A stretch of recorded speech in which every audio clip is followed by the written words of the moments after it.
desse lado de cá os senhores vão ver, a gente trabalha, desse lado aqui a gente gira motores turbo-hélice e turbo-eixo, tá? Nós trabalhamos com 13 projetos deste lado de cá, que é o T56, que é esse que está aqui dentro, está em funcionamento, que é o motor do Hércules, o T53, que é o motor do H1H, e o PW. Os três motores estão em exposição lá atrás. O PW do C5. Isso. É o que esse a gente está fazendo adaptação ainda, mas o nosso banco comporta o giro desse motor. Tá? Então o que nós basicamente fazemos aqui?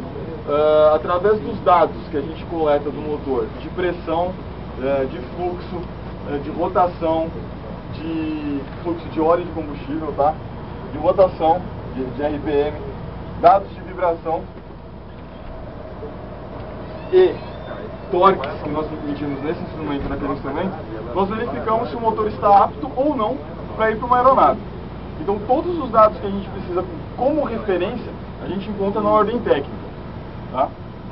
A nossa PO, ela existe dois tipos, que é a do fabricante, que é a Rolls-Royce, e da USAF, que é da Força Aérea Americana.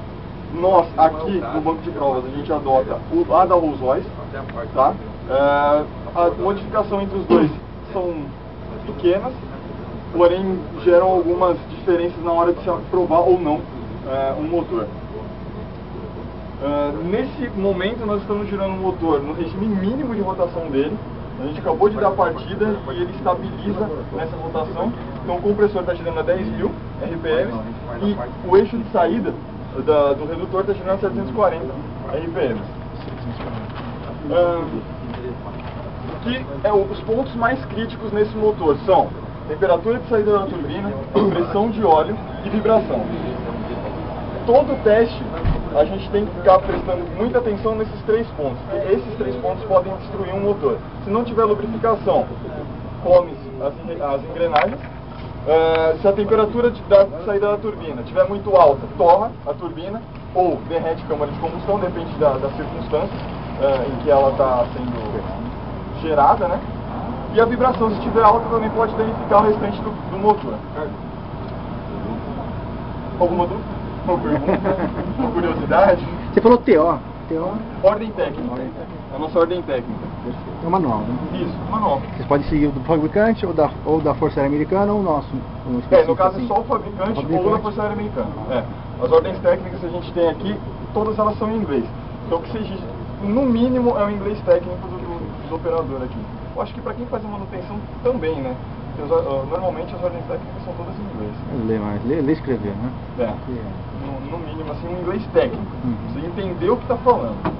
Se tivesse um curso e tal, de inglês um pouco mais, aí você consegue interpretar melhor. E às vezes sempre tem aquela palavrinha que te dá aquela ambiguidade, né? Você pode fazer uma coisa ou fazer outra coisa. O nosso português mesmo nos deixa assim de vez em quando. É verdade. O inglês, para quem é um pouco leigo, também pode ocasionar isso. Curiosidades? Normalmente os técnicos aqui do banco de provas também, além dos cursos aqui, possuem uma formação de cada motor.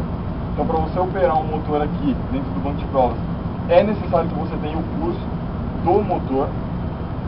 Do fabricante, né? Habilitado pelo fabricante. Do fabricante. A FAV mesmo fornece os cursos dos motores pra gente. O CTA, o ITA, tem alguma coisa que ajuda aqui a homologar alguma coisa ou não? Com relação aos motores, não. O que o CTA faz é calibrar os instrumentos da nossa subdivisão aqui, de metrologia, e eles é que fazem a calibração de todos esses instrumentos. Os instrumentos são calibrados anualmente. Tá? Legal. Esse certificado que vocês estão vendo ali no painel é um certificado da Rolls-Royce de Oakland. O que eles fazem? Eles trouxeram o motor deles de Oakland, botaram aqui dentro da nossa cela e aferiram os nossos instrumentos. Aferiram assim, correlacionaram, que é o que a gente chama aqui. Eles verificaram que o nosso banco está correlacionado com o deles e que pode girar o motor T56 aqui. O motor, quando sair daqui, ele vai realmente sair aprovado. Eles até trouxeram um instrumento aqui que eles chamam de Coriolis. Vocês devem ver isso daí na quantidade de linha deve ter princípio de funcionamento. Pode falar um pouquinho só desse Coriolis? Olha, cara, ele assim, eu sinceramente eu não entendi muito bem o funcionamento dele. Os professores aqui eu acho que... É que eu não conheço, eu também não sei. Porque a força de Coriolis é uma força tipo uma força resultante, né? São forças de rotação, aparecem quando você está girando, tá? Só que tem que ser em grandes quantidades de ar ou de água. Correntes marinhas, pensa em correntes marinhas. O que acontece? Essas águas começam a girar, criar forças, né? Exatamente. Quando você vai na pia, vai vulgarmente, quando você abre a pia, a água não gira lá na pia.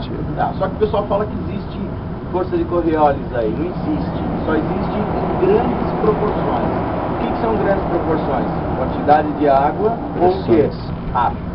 Que é o caso do no caso nosso. Tá bom? Obrigado. Beleza. Acabou de pagar a conta. Acabou. Paguei na entrevista. Ainda mais pra direito. Mais alguma dúvida?